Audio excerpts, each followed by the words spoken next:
Ya, entonces nos vamos a la pestaña que dice acá arriba insertar y insertar gráfico. Entonces aquí hay varias opciones.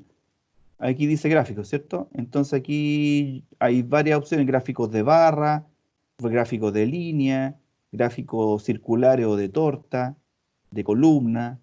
Este gráfico se llama de dispersión, el que está aquí. Pero si usted está ocupando el último Excel, hay una pestaña aquí que dice gráficos recomendados. Entonces el mismo Excel te recomienda gráficos y te lo entrega hecho. Entonces uno ve cuál de los gráficos es el que me sirve. A mí el que más me gusta es este. Ese que me muestra al tiro los puntitos y toda la cuestión. Entonces yo le pongo aceptar y inmediatamente me dio el gráfico que yo andaba buscando, que me va a ayudar un poquitito a interpretar lo que está pasando con el contenido de azúcar a medida que pasa el tiempo. Pero sin embargo, acá tengo un detallito que la curva, si usted se fija, se ve un poco con poca pendiente, ¿cierto? La curva se ve que va subiendo, pero no se ve, y eso ocurre que sube poco, porque los datos acá, el Excel en forma automática, me entregó que va a partir de los 0 bricks hasta los 30. Pero en realidad, si usted se fija, la medición más chiquitita es 17, po. Todo parte con 17 bricks hasta los 24, 25. Entonces hasta los 30 no importa, pero aquí partió de muy abajo. Entonces pues, yo para ajustar un poco la escala voy a achicar estos valores para partir con el 15. Cosa que esta curva yo la puedo observar mucho más clara. Entonces para eso yo voy a pinchar acá el gráfico, a donde están los numeritos aquí de la columna de los grados bricks. La pincho, se formó este como rectangulito aquí, y después pincho el botón derecho, me aparece este menú, y me voy a donde dice aquí, em, el cambiar, ¿a dónde está? Seleccionar, en seleccionar datos. Entonces uno pincha aquí, no me da nada. Ahí. Ahora sí, ese es el menú que tenía que aparecer.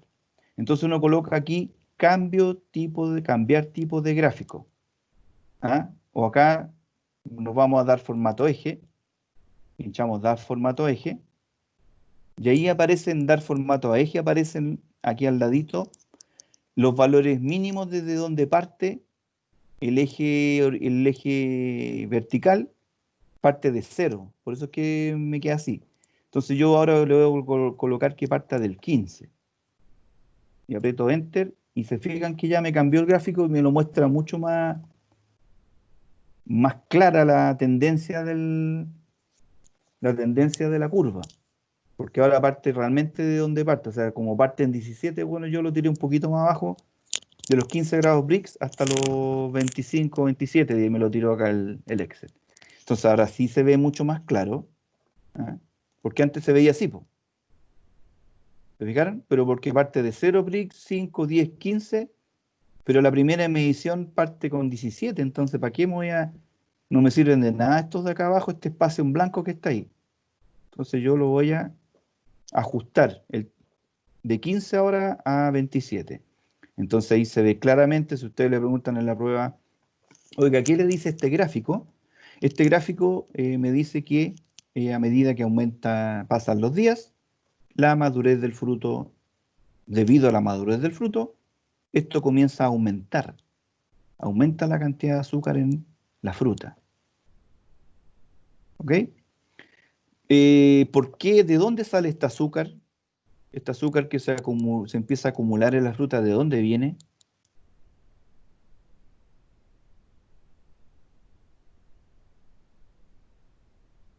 ¿De una hormona? No. ¿De dónde viene esta azúcar? ¿De la glucosa que tiene? Sí, pero ¿esa quién la fabricó? ¿Quién la hizo? ¿De dónde viene este azúcar que se empieza a acumular en los frutos? ¿Por la savia? Ya, la savia la transporta. Hasta ahí vamos bien. La savia es la que la transporta y la va metiendo dentro del fruto. Pero ¿quién, de dónde, y esa savia, de El dónde río. sacó de dónde sacó el azúcar la savia? ¿De dónde la tomó y la llevó al fruto? De los nutrientes que están en el... No. Puede ser, por ahí está bien, pero ¿dónde están esos? ¿Dónde está el azúcar? ¿Quién es el que fabrica el azúcar y después a través de la savia llega al fruto? Esa es la pregunta. Eso es fisiología, ¿eh? ¿Del suelo, no, profe? No.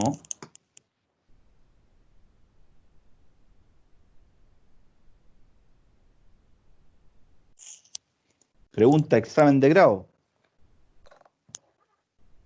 Ustedes recuerdan que ya, ustedes todavía han visto mucha morfología ¿Materia de la todavía, fotosíntesis, profe? fotosíntesis, ¿cierto? Y la fotosíntesis, ¿dónde se produce? Por la energía lumínica y ahí se No, transporta, no, ¿o no? pero ¿dónde? ¿En qué lugar de la planta se produce la fotosíntesis? las hojas. En la hoja, pues. Entonces, ¿En ¿de la dónde hoja? sale el azúcar? De la hoja. Esa es la respuesta correcta. ¿Ya? El azúcar que le llega al fruto proviene de las hojas. En las hojas ahí se fabrican los azúcares. ¿Mm? No se fabrican ni en el tronco, ni en la raíz, ni en el aire, sino que recuerden ustedes que las hojas toman el CO2 que está en el ambiente y el CO2 es el que forma los carbohidratos, o sea, el azúcar, el almidón, todo eso son puros carbonos. ¿Ah? El azúcar que uno consume aquí a cuchará, esos son carbonos. Y todo ese azúcar, miren lo paradójico de esto, el azúcar que usted consume en su casa, técnicamente ese carbono, porque recuerden ustedes que esas sacarosas son cadenas de carbono con hidrógeno y con oxígeno, ¿cierto? Que es como glucosa, una cosa así. Bueno, no nos metamos en eso. Pero es carbono. ¿Y ese carbono de dónde salió? Lo acabo de decir yo.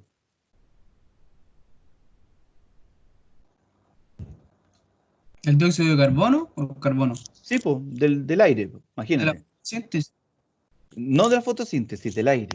del, del Claro, aire. claro, aunque tú no lo creas, ese azúcar, para que se den cuenta, el azúcar que ustedes están consumiendo, muchos de ustedes en este momento, quizás en un café, en un postre, en un dulce, en un chocolate, ese carbono de ese azúcar que está contenida ahí, o el carbono que está en las papas fritas. Las papas, todas las papas tienen una alta cantidad de almidón, y el almidón de las papas son puros carbonos, son puras moléculas de glucosa, glucosa, glucosa que están juntitas y forman el almidón de la harina, de las papas, etcétera, etcétera, ¿cierto? Y ese carbono, el que la planta lo toma del aire. Buen punto, ¿eh? Todo el carbono lo saca del aire, lo mete, bla, bla, lo procesa, y lo mete después en el juguito del fruto. Y después usted se lo consume en las mermeladas, etcétera, etcétera. Es bien... No, la planta no tiene carbono porque sí. Todas esas moléculas de celulosa que tienen la hoja, el tronco, las raíces, toda esa estructura celular que tiene de celulosa, de carbonito, o la hoja de papel que usted tiene en este instante, para que vean, ahí uno es como una parte un poquito filosófica de entender un poco los procesos. La hoja que usted tiene en la servilleta, lo que sea que tenga ahí cerquita suyo, o un cuerno, esas son de carbono. Y todo ese carbono no estaba, ese carbono lo sacó del aire, la planta. El CO2, como dijo ahí un alumno. CO2, carbono, lo da, lo transforma y al final de cuentas lo deja fijado en las plantas. Y lógicamente ustedes saben que el papel sale de las plantas y el azúcar también sale de las plantas. ¿Ya? La harina, el pan, ¿de dónde viene? Del trigo, y esa es puro carbono, puros carbohidratos, como se llaman, carbohidratos, carbono hidratado. Interesante, ¿ah? Sí, profe, una consulta. Entonces, siempre cuando tengamos aire, vamos a tener como azúcar, vamos a tener madera para crear la hoja y todo Sí, eso. es como es bien especial. Y otra cosa especial todavía es que acuérdense ustedes que también no basta solamente, como ustedes lo estudiaron en fotosíntesis, al final de cuentas, lo que ustedes todo lo que están consumiendo, porque todo ese carbono tiene energía, ¿ah? Y esa energía en realidad es la que le aportó la luz solar, ¿ah? Por eso que cuando usted enciende un pedacito de madera en la leña, en la casa, o un fósforo, ese palito fósforo se enciende y se quema, porque tiene energía, al final de cuentas, aunque usted no lo crea, es energía del sol que está ahí como capturada. Un tronco de leña que usted esté quemando en la chimenea o la bosca en su casa, o para un asado en el carbón, eso que se enciende y produce energía que usted lo quema, le ayuda a cocinar, o para esta cuestión de la ducha, es que es energía del sol que queda capturada ahí, aunque usted no lo crea. Pero A eso no eso era voy. traer la fricción eso o no? ¿Fricción de qué? De cuando uno mueve, como ejemplo, uno prende un fósforo, la fricción de la pólvora y ahí Ujú. enciende. Sí, pero eso es otra cosa, eso es para que prenda nomás. Ah, no, eso es otro tema. Eso es lo que hace que se encienda, que se provoque la oxidación. Porque el fuego, la llama del fuego es una oxidación violenta del oxígeno, ¿ya? Pero el oxígeno conjunto con el carbono, ahí se oxidan y se transforman en energía. Lo mismo que le pasa a usted cuando corre o tiene que hacer deporte, ahí se están oxigenando su cuerpo para producir energía. Ya, pero no nos metamos más allá, estamos profundizando Pero muchas eso me cosas. lleva una duda, que acá Ya, en el contenido de azúcar en un momento bajó como de sí, 18, el 21 de febrero. ¿Por qué pasó eso? ya. Eso pasa, hay varias explicaciones, pero para que ustedes ya vean la explicación agronómica principalmente y en general es muy común que pase eso. Cuando usted está tomando muestras de fruta, cuando toman muestras de fruta y el contenido de azúcar de un día para otro, de una semana para otro, tuvo un bajón brusco, no es porque ese azúcar haya desaparecido, ¿ah? No es que ese azúcar se fue para otro lado y de 18 bajó a 17 porque esos 10 grados Brix que estaban ahí se los comió los insectos, no. Eso es porque se diluyó en agua.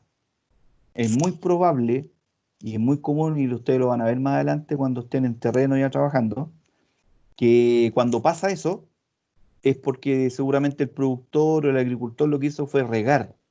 Justo cuando usted estaba tomando las muestras, él regó, por ejemplo, la noche anterior. Entonces todos los frutos están hinchaditos con agua. Entonces el azúcar que probablemente en vez de 17,2, si él no hubiera regado, hubiera marcado, ponte tú, 18,7, 18,5. ¿Ah?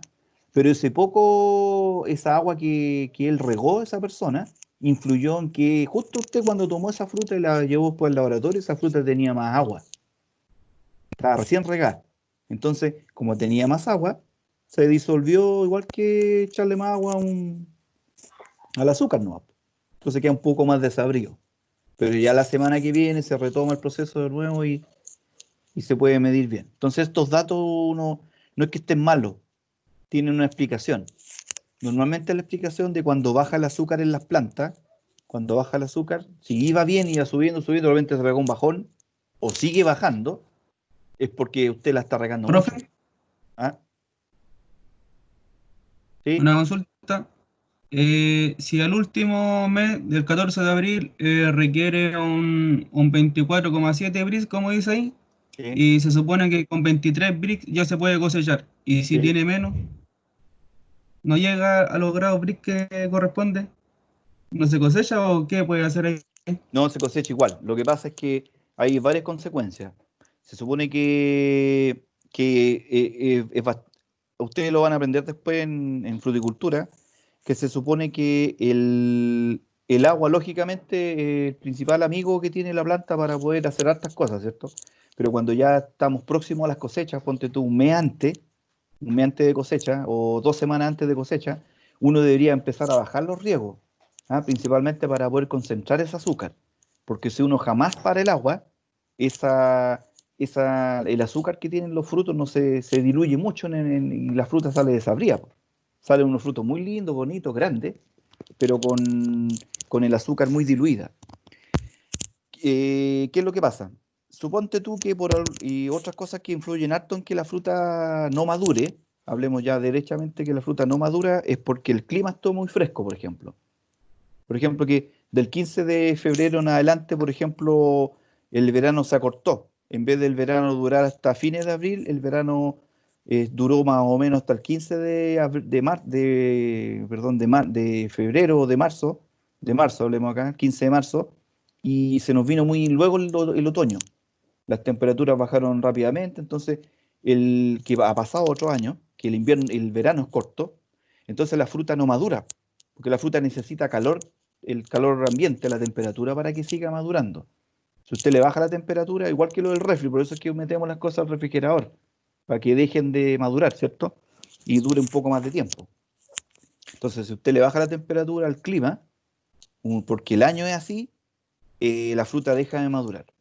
Otro factor que influye harto es cuando la gente no maneja bien los conceptos de riego y fertilización. Si fertilizan demasiado las plantas, va a tener un bosque gigante de plantas muy bonito, pero va a haber mucha sombra, y la sombra provoca que a la planta se le metan, porque las hojas también producen ácidos y azúcares, entonces le va a llenar con acidez el fruto, mucho ácido málico, cítrico, tartárico, etcétera, y la fruta va a estar bien ácida, como si fuera media verdona, como que no tiende a no madurar, aunque tenga azúcar, pero al final el ácido va a tapar eso. ¿Ah? Cuando nos cargamos mucho a regar demasiado las plantas, o cuando las plantas se fertilizan mucho. Y peor, si usted, por ejemplo, se equivocó de variedad y puso una variedad en la costa, una variedad que necesita harto calor y se le ocurrió colocarla en Chanco que tiene influencia marina, pero todos los días en pleno verano igual hay el clima más moderado, no hacen los calores que hacen acá en Pencagua, en Talca o en San Clemente, esa variedad no va a madurar. ¿Cuál es el costo de eso? Que a usted le van a pagar menos por su fruta nomás. Cuando usted la vaya a cosechar y llegue a destino, a usted le van a decir, bueno, su fruta no cumple con los requisitos que yo estimo para pagarle más, ¿no? Una fruta que viene con poco color, con menos azúcar, entonces esa fruta sirve para jugo, sirve para mermelada, etcétera, para pulpa, ¿eh? Porque ellos la arreglan después. Si la fruta a todas les sirve a ellos. ¿Eh? En la agroindustria, si algo ustedes van a aprender después, que todo sirve. Por ejemplo, la salsa de tomate que ustedes consumen o el ketchup, eso de que se hizo con los tomates de la mejor calidad que dice la etiqueta, eso es mentira. Ahí entra todo. Todo. Entran los tomates bonitos, los feos, los podridos, los verdes, entran todos. ¿Ah? La diferencia es que al productor le pagaron menos plata nomás. ¿Ah? Y el tomate tendría que venir extremadamente podrido, hecho jugo, para que le digan, sabe que esa camioneta yo no se la acepto. Pero el tomate viniendo medianamente aceptable, venga para adentro nomás. Al productor le pagan menos plata por los kilos nomás, pero el tomate igual lo meten dentro de la procesadora. Y como recuerden ustedes que la agroindustria es como una cocina gigante. Por ejemplo, si usted va a esta fábrica que está ahí cerquita de acá, la Sugal, que antes era la Alianza Agro, que le llamaban antes la Alianza de Tomate, eso es una gran cocina nomás, una cocina gigante donde la materia prima es el tomate y lo que usted va a sacar de resultado es la pasta de tomate, que es la materia prima para hacer las salsas de tomate, los ketchup, todas esas cositas. Y ahí entra todo, todo, todo, todo, todo. Y como es una cocina gigante, van arreglando el cocimiento ahí, po. ¿Ah? Si está muy verde, le agregan más color. Si está muy ácida, le agregan un poco más de azúcar. Si está muy azucarada, le bajan un poco el azúcar. ¿Ah? Le van agregando ahí cositas para que quede bien el producto final. Pero la materia prima la aceptan toda. ¿Ah? Los duranos en conserva, las mermeladas de damasco, de mora, de lo que sea. Ahí no crean ustedes que es la mejor fruta la que está ahí, pues, y la fruta es la de descarte casi. ¿Eh? Pero no necesariamente está mala, pues, o sea, sirve para hacer mermelada. Eso pasaría si no madura la frutita. Pero eso pasa siempre cuando no llega el calibre y lo mandan a esos lugares. Por varias cosas. Lo que te estaba contando, pues calibre, madurez, color. A veces van más deshidratados de la cuenta, o van muy ácidos. Acá por lo menos cuando en los manzanales hay mucha aventura, ¿Ya? la mandan toda esa manzana a jugo. A mí por lo menos me dicen los caballeros que trabajan Sí, po. como más. Sí, po. Sí, po. No, Pero esa manzana no es que esté mala, po. No, pero pues solamente no la podéis vender nomás. claro. Claro. Entonces, pero no va con el mismo precio, po. Ahí el productor le entra la plata por los kilos, ¿no? Mientras más kilos de manzana, mejor. Pero una manzana ya de menor calidad, porque no se puede vender ni exportar. Sirve para jugo nomás. Para jugo, para pulpa. Claro, va a ser cosas así, sí. Sí, po. Y esa no es que, y aparte que como entran a la agroindustria, ahí la arreglan, po. Cualquier insecto, cualquier cosita que tenga, todo eso se filtra, se cuece, todo va pasteurizado. Por eso que todos estos jugos naturales, estos jugos Watt o los jugos andinas, en realidad no son muy nutritivos porque todos esos jugos los calentaron primero. No es que los hagan hervir, pero están completamente pasteurizados. O sea, no tienen ninguna bacteria ni nada de eso, pero porque los calentaron, pero al calentarlos se pierden las proteínas, se pierden las vitaminas, todo eso se pierde, se desnaturaliza, se quema, por darle un nombre. No es como el jugo natural. El jugo natural está natural, tiene todos sus compuestos, pero si usted lo cuece, hasta ahí llegó. La mermelada, ¿qué es lo que tiene? Pura azúcar, no, pues no tiene vitaminas ni nada de eso, porque la hirvieron para hacer la mermelada. Listo, sigamos analizando Profe, tengo una duda. ¿Cuál? Para que el fruto tenga más contenido de azúcar, ¿cuánto tiempo tengo que dejarlo sin tener agua, sin regarlo, cosas así? Eso tienes que verlo tú con tu experiencia propia en terreno nomás. No hay una receta para eso. Porque todos los predios son distintos, todos los suelos son distintos, los climas, el año. Se supone que tú tienes que dejarlo un tiempo antes nomás. Por eso es que tú tienes el instrumento para medir esto. ¿Eh? Se supone que por eso es que tú estás midiendo cómo va el contenido de azúcar. La idea es que el azúcar suba. ¿Eh? Pero eso es como, tiene dos aristas, tiene dos, igual que los políticos, tiene dos aristas, dos caras. Se supone que el productor también, cuando quiere cosechar kilos, aunque tú le digas que le quite el riego, no lo va a quitar, porque él quiere vender kilos. Entonces, si él corta el agua el 1 de abril, sabe que para el 14 de abril va a tener pura fruta chupada, con harta azúcar, no sé, capaz que la agroindustria quiera con alta azúcar, pero probablemente el productor no le entra la plata por la cantidad de azúcar, le entra la plata por la cantidad de kilos que él venda. Entonces, el productor quizá no te va a hacer caso. Si tú eres asesor de la empresa que compra fruta, tú vas a ir donde el productor, darle una visita y tú le vas a dejar en un papelito, oiga, sabe que córtele el agua 10 días antes. Que la wincha, el productor si que la cortó 2 días, 3 días antes, porque él sabe que si la corta, cuando tú le dijiste, los kilos le van a las pailas porque la fruta se chupa. Entonces, depende de lo que quieran. Si él le pagan por fruta chupada a buen precio, bueno, ya, le cortaré el agua. Es todo un cuento, ¿eh? No es tan simple, no tiene receta. Hay que saber qué es lo que pasa nomás, es lo importante, pero ya el día donde quema, se cuecen las papas, ahí hay que estar ahí nomás, para ver qué decisión se toma. Entonces, como nosotros estamos acá viendo este tema de los BRICS, lo importante de esto, amigos y amigas, es que usted esto lo ocupa para decidir en qué momento va a cosechar la fruta. Si, por ejemplo, aquí dice en la letra C, se supone que con 23 BRICS ya puedo cosechar, entonces, lógicamente, uno puede decir ya, entonces con 23 BRICS puedo partir cosechando a partir del 21 de marzo, ¿cierto? Podría, no es que uno pueda dar la orden directa.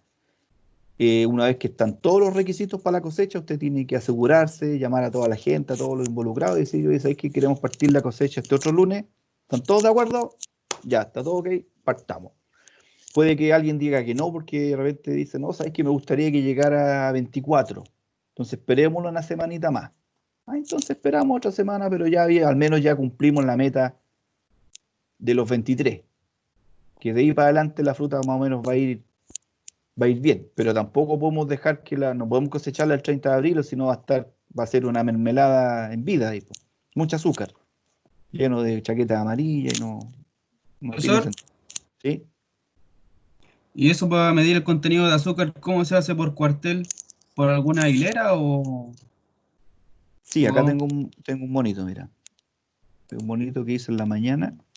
en otro curso, no con ustedes. Aquí está el monito. ¿Viste? Sí. Aunque no estaba preparado, dicen por ahí. Este monito lo hice yo en la mañana, con un curso que se llama Manejo Integrado de Plagas. Lo que pasa es que, tal como tú preguntaste, los muestreos de partida no hay que hacerlos acá, no hay que hacerlos en los bordes, por el efecto borde que se llama. Este es tu cuartel.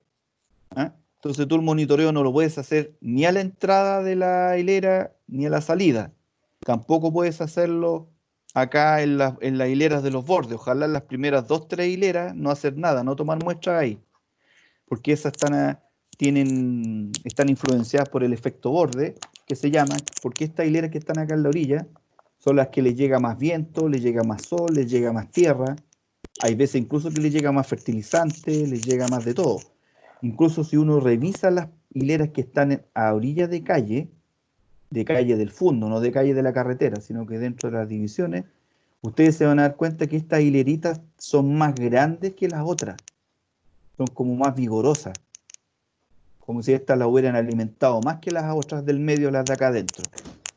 Eso se le llama efecto borde, pues, normalmente porque a estas se riegan más bonito, estas incluso por un tema visual, siempre son las que tienen más arregladitas, porque como por aquí pasan de repente los clientes, puede pasar el gerente de la empresa, el dueño, tú quieres que estas hileras que se ven de afuera estén, pero las más bonitas de todas.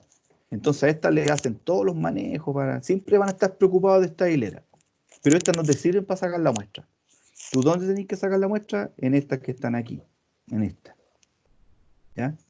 Tú marcas una cierta cantidad de hileras, y este es el trabajo estadístico que uno hace en terreno. Marcas, por ejemplo, si tu cuartel tiene, no sé, 150 hileras, tú deberías al menos trabajarte unas 20 hileras.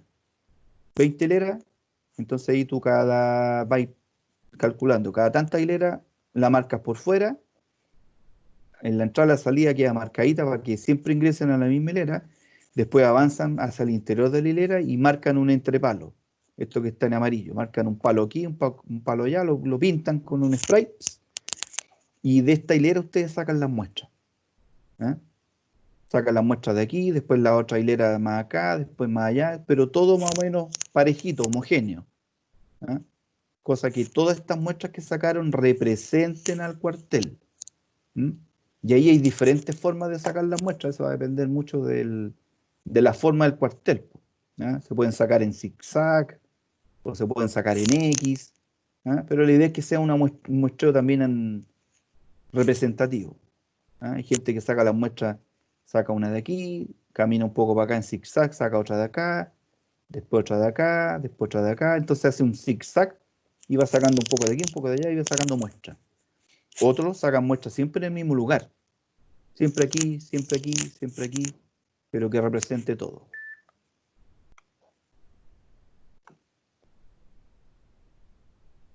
Se inició, no sé, algo me contó. Ya, se minó. Listo. Eso es más o menos lo de a grandes rasgos, ¿eh? La toma de muestra.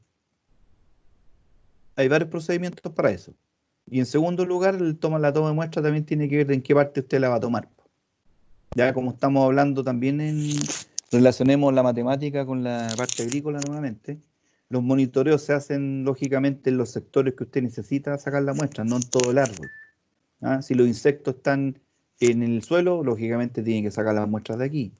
Si los hongos están en el tronco, usted tiene que hacerle un corte al tronco, un corte con una tijera y revisarlo con las manchas que tiene el tronco. Si el corte está limpio, todo blanquito, porque el corte está sano. Si empiezan a aparecer manchas negras o puntitos negros entre medio, puntos negros, negros, negros, es porque tenemos hongos de la madera. ¿Mm? Y depende de donde esté la plaga también, ahí voy a monitorear. Chanchito blanco se monitorea acá abajo, aquí en medio. Si va a monitorear fruta y la fruta está en esta zona que está pinté de rojo yo aquí, es porque aquí debería usted monitorear. ¿Para qué va a monitorear acá arriba o acá abajo? Si la fruta está aquí al medio. ¿Ya? Eso es más o menos el tema de los monitoreos. ¿Guardar? No. ¿Ya se entendió más o menos esto? Ojo, acá otra cosita que coloqué yo acá. Lo coloqué en otra diapositiva así. Creo que en esta. No, no era en esta.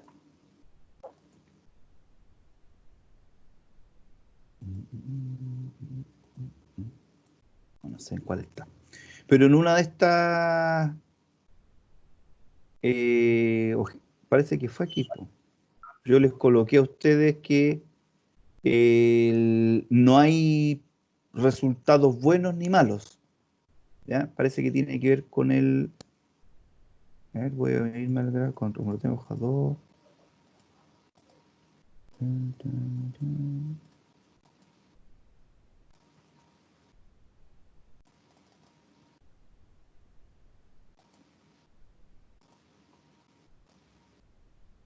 Esto es rendimiento. Ya, no sé dónde lo coloqué. Les coloqué ahí derechamente con rojo, les había colocado que lo que está bien o está mal. Se supone que acá depende del objetivo del productor. Depende del objetivo del productor. Ah, ya sé dónde está. Superficie plantada, precipitación acumulada. Lo pillé. Este es un estudio donde lo que se quiere observar es el efecto del raleo, o sea, de botarle fruta, sobre el peso del fruto, o sea, el tamaño del fruto, y qué pasa con el raleo, cómo afecta al rendimiento por hectárea. Entonces acá se observa claramente, esto es lo que yo les puedo preguntar en la prueba, oye, ¿qué te dice este gráfico, esta tabla? ¿Ah? Esta tabla a ti te dice, por ejemplo, no te me vayas. Esta tabla dice aquí que a medida que yo aumento la carga frutal de los arbolitos, ¿ah? Mientras más frutos por árbol dejamos, cuando usted ralea, significa que deja poco fruto. ¿Ya? A ver si ese está aquí. Este gráfico lo quiero cambiar acá. Mover el gráfico. Ya. Ahí se ve mejor. La línea en azul a usted le va indicando qué pasa con el peso del fruto a medida que usted aumenta la cantidad de frutos por árbol. ¿Ya? Y en la línea roja usted le dice qué pasa con el rendimiento en kilos por hectárea a medida que aumenta los frutos por árbol. ¿Cuál puede ser la conclusión que sacamos de este estudio? Esto es raleo, ¿eh? Se supone que con 100 frutitos, 200 frutos, la planta está más raleada. Le sacamos fruta, se la botamos. Y con menos raleo es cuando le dejamos más fruta. ¿Qué pasó entonces? Que con menos raleo hay menos peso en el fruto. Claro, no sé, a ver. Ah, claro que sí. Con menos raleo, cuando nosotros raleamos poco la planta, la fruta que hay, todos esos 700 frutos o los 500 frutos que tenemos, 600 frutos por planta, son más chiquititos, ¿ya? Y cuando raleamos la planta y tenemos pocos frutos por planta, pasa lo contrario. El fruto es más grande, pesa más. Pero ¿qué pasa con los rendimientos?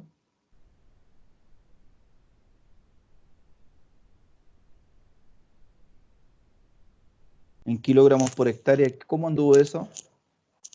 Los rendimientos.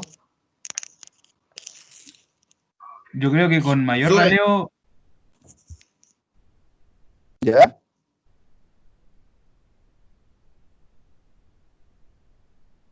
No se escuchó. ¿Qué es lo que pasaba?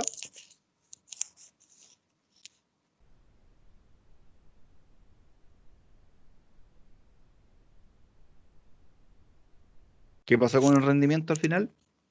que con mayor o sea, con mayor raleo baja el rendimiento, ¿o no? Sí, pues. Mientras más raleas, la planta tiene fruta grande, pero menos kilos por hectárea. ¿Ya? En cambio, cuando tú la planta le empiezas a dejar fruta, ¿qué pasó?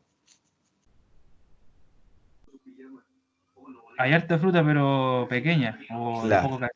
Exacto, tienen más fruta. Es bien simple. Cuando tú tenés poca fruta en los árboles, tienes fruta grande, pero menos kilos por hectárea. En cambio, cuando tú le dejas más carga, más fruta a los árboles, vas a tener más kilos por hectárea, pero la fruta que tienes es más pequeña, más chica. Entonces, esto es lo que yo quería contarle, que no es ni bueno ni malo. Por eso coloqué aquí, ni bueno ni malo. ¿Por qué? No es bueno ni malo debido, bueno o malo, porque va a depender de los objetivos del productor.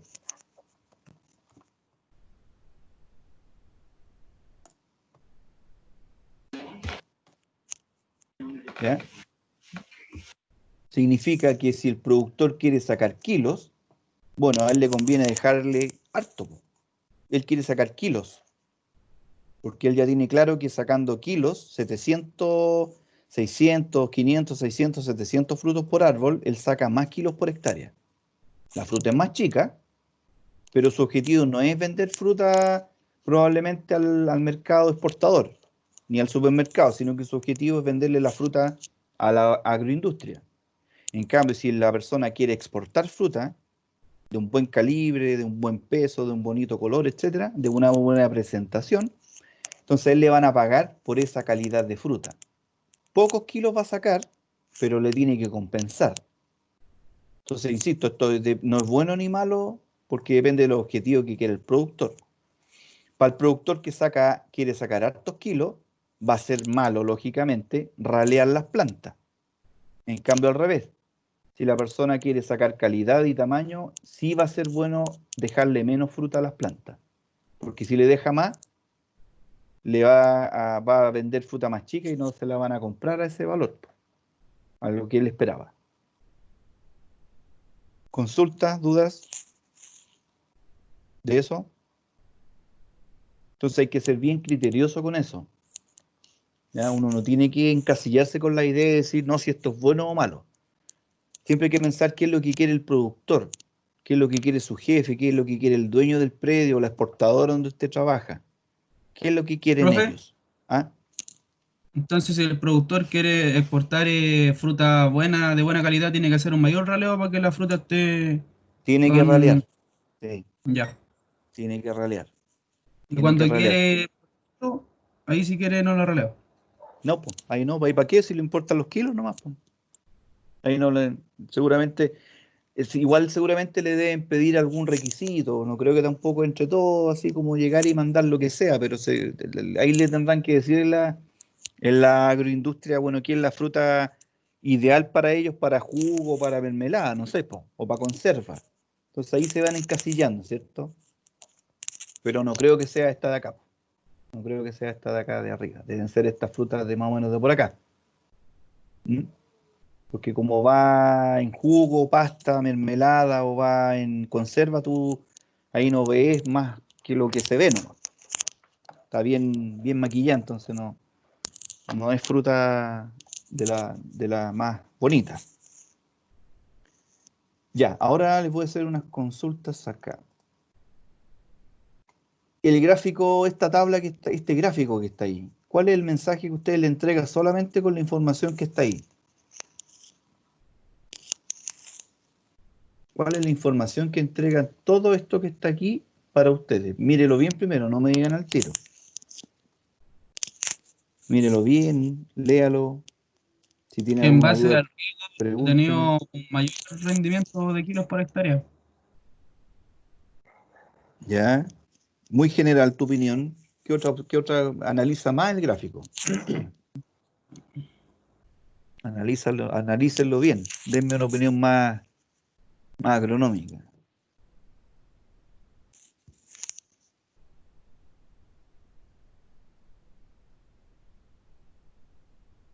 ¿Cuándo una zona es de secano? Cuando tiene poco riego. Cuando no tiene nada en realidad. Sí. ¿Qué Secano, significa eso del P0,0001? eso es como ¿cuál es la palabra? Esa es la probabilidad de confiabilidad de que exista una real diferencia entre esto y este otro. Esto es un dato estadístico, no nos interesa por ahora para esta asignatura. Pero esto significa que mientras más chiquitito este número, o sea, este numerito, si tú te fijas, es muy pequeñito, es mejor. Significa que la diferencia entre estos dos es abismante. ¿A qué me refiero? Algo que no saben, no tienen por qué saber ustedes, es que tú puedes ver, por ejemplo, acá les voy a colocar un ejemplo. 45, 76, 54, ahí tenéis varios números. Y tú los quieres comparar con otro tratamiento, que está al ladito, que por ejemplo dice 30, dice 20, tiene 15 o tiene 28. Si uno observa el tratamiento 1, T1, el tratamiento 1 va a ser secano, por ejemplo. El tratamiento 2 va a ser que tú regáis. Entonces, si uno observa aquí, por ejemplo, acá el promedio de aquí arribita nos da, espera un poco, ahí está. El promedio nos da 67,25, 67,25 promedio, y acá al lado nos va a dar un promedio más chico, ¿cierto? Promedio 23,25. 23,25. Entonces, cuando uno hace un ensayo, un estudio estadístico con un ensayo que se llama en terreno, donde uno ocupa unas pocas plantas, un poquito de superficie, todo es como un laboratorio chiquitito que uno hace en terreno para ver las diferencias de un tratamiento con otro. Estadísticamente, tú puedes ver que 67 es distinto a 23, porque tú lo ves, lo estás viendo en los números. Pero si estadísticamente te dan valores distintos, porque hay varias formas de analizar esto estadísticamente, que no lo vemos acá. Estadísticamente son distintos, perdón, son iguales, tú puedes concluir que no hay diferencias. No hay diferencias estadísticas. Significa que para conclusión del estudio, entre este tratamiento y este otro tratamiento no existen diferencias. A pesar de que tú estás viendo que este tiene 67 y el otro 23, pero según estadísticamente, que son unas herramientas matemáticas con fórmula y todo que se meten en un software, el te dio un cierto parámetro, que es esta P, que está acá, P menor a 0,001, pero por ejemplo que si te da un P, no sé, menor a, ¿dónde está el símbolo ahí? S, menor a, no sé, 0,1, ponte tú. Entonces significa, estoy inventando nomás, significa, por ejemplo, en este caso que no habría diferencia entre ellos estadística. Entonces, lamentablemente, nosotros no podríamos decir que existe una diferencia real entre estos dos. Entonces, para yo confiar, tendría que no solamente hacer de nuevo este tratamiento el próximo año, hacerlo varias veces. Al revés, si sí existen diferencias estadísticas, por ejemplo, como en este caso, que se ve esta letra A y letra B también indica que hay diferencia. Hay muchos estudios que ustedes van a ver esta barra así de grande y acá arribita va a haber otra letra A. ¿Ya? Si aquí arriba hay una A y una A o una B y una B, significa que no hay diferencia. Por más que tú lo veas que visualmente se ve claramente que este es más chico que este otro que es más grande, pero si aquí hay una A y aquí hay otra A, significa que no hay ninguna diferencia estadística entre secano y riego. ¿Ya? Eso se ve después, lo van a aprender ustedes más adelante, en otra asignatura, con más tiempo. En cambio, si aquí dice A, B y acá hay otro que dice C, es porque son completamente distintos realmente los tratamientos y que sí hay efectos reales. En este caso, A, B significa que puedo creer fielmente de que esto es una realidad, es una verdad absoluta, que cuando tú tienes suelos de secano donde no se riega nada, los rendimientos son de más o menos 3.000 kilos por hectárea, y que cuando estás en una zona de riego, para un frutal X o cereales, lo que sea esto, tienes aproximadamente 4.500 kilos por hectárea de rendimiento. Y sí son distintos. O sea, tú lo puedes como recomendar y aplicar. En cambio, cuando no hay diferencias significativas estadísticas, tú no puedes decirle a la persona, sí, ¿sabe qué? Haga esto porque va a pasar esto y haga esto otro porque va a pasar esta otra cosa. Tienes que esperar, tendrías que o desechar la teoría Pero para desecharla tienes que probarla durante varios años continuados, igual que los remedios. Si en un laboratorio alguien descubrió, por ejemplo, la cura para el acné, ¿te fijáis? La cura definitiva, nadie más va a tener acné nunca más en su vida, tomándose una pastillita, y creyó que descubrió eso, se tienen que probarlo durante hartos años, po, varios años antes de venderlo, porque tienen que asegurarse, porque probablemente unos años digo que sí, otros que no, otros que sí, pero si en varios años continuados da que sí, que sí, que sí, que realmente funcionó, ya, lo puedo vender. Y puedo decirle yo, sin temor a que me manden a la cárcel, de que sí, la cuestión sirve. Acá es lo mismo. ¿Ya? Si no hay diferencias significativas en mi estudio, yo no puedo decirle a nadie, tengo que guardarme mi opinión. Por más que yo vea que sí, que se ve como distinto, no, no es distinto. Probablemente si alguien lo aplica puede que pase cualquier cosa. En cambio, si ya llevo varios años con que no me da diferencia, no me da diferencia, no me da diferencia, bueno, tengo que decir que la cuestión no sirve nomás, pues no, esa teoría que yo pensaba no se puede hacer. ¿Ya? Más adelante, otro día, podemos conversar ese tema. Pero interesante la pregunta, que por qué pasan estas cositas de aquí. Ya, entonces otra cosa importante acá que puede alguien descubrir es que a pesar de que no tiene agua, secano es que no tiene agua, ¿eh? Solamente tiene los aportes hídricos del subsuelo, del fondo del suelo, de la raíz y de la lluvia. ¿Ah? Aportes de las napas freáticas y de la lluvia. En cambio acá de riego porque usted lo riega. Tiene canales, tiene tranque, tiene agua de donde sea del río y sacó agua y puede regar las plantas. Entonces, lógicamente, estas plantas están más llenitas, son más grandes en todo aspecto, tiene más fruta, más agua en los frutos y salen más kilos. En cambio acá, a pesar de que usted no lo riega nunca porque no puede, porque no tiene agua, igual da. Y seguramente habría que ver otro estudio viendo las calidades de esto. ¿Cómo es la calidad de esta fruta comparada con la otra fruta? Capaz que la calidad sea aquí el negocio, po, en secano. Y que aunque uno riegue, puede que sea en parte negocio, pero no tanto como acá, po, ¿ya? Como para hacer una conclusión. El último, y ahí con esto terminamos por hoy. ¿Qué es lo que le comunica a usted este gráfico? Pero no se preocupen de estos numeritos, ¿ya? Solamente miren la información, los números, lo que dice aquí, lo que dice acá abajito. Este I igual a 4.000 y tanto, no tomen en cuenta esas cositas, no las veamos por ahora. No. Pero esto sí, la ¿Qué figura, rendimiento, ¿ya? qué rendimiento de kilogramos por hectárea de los 4.000 kilogramos por hectárea que hay en hectárea va disminuyendo hasta 3.600 kilogramos por hectárea? Pero debido a qué, Debido a la población a la cosecha. y cuál es la conclusión, po? ¿Qué pasa cuando mientras más plantas por metro cuadrado tengo, qué pasa?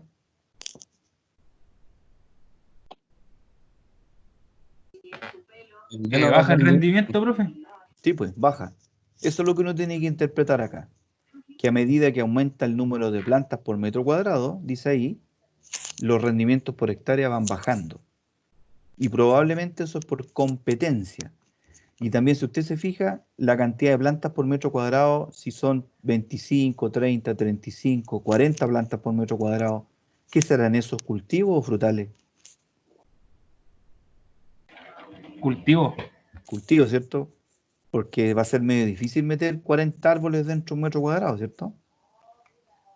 Y 20 difícil también. Con suerte usted puede colocar 4. Con suerte uno puede colocar 4 arbolitos por metro cuadrado. Un árbol en cada esquina, ¿cierto? En cada vértice, en cada esquinita del cuadrado, uno colocaría, si son de 1 metro por 1 metro por 1 metro, un arbolito en cada uno y tendríamos 10.000 árboles por hectárea. Pero ya meter más árboles en metro cuadrado va a ser como muy complicado.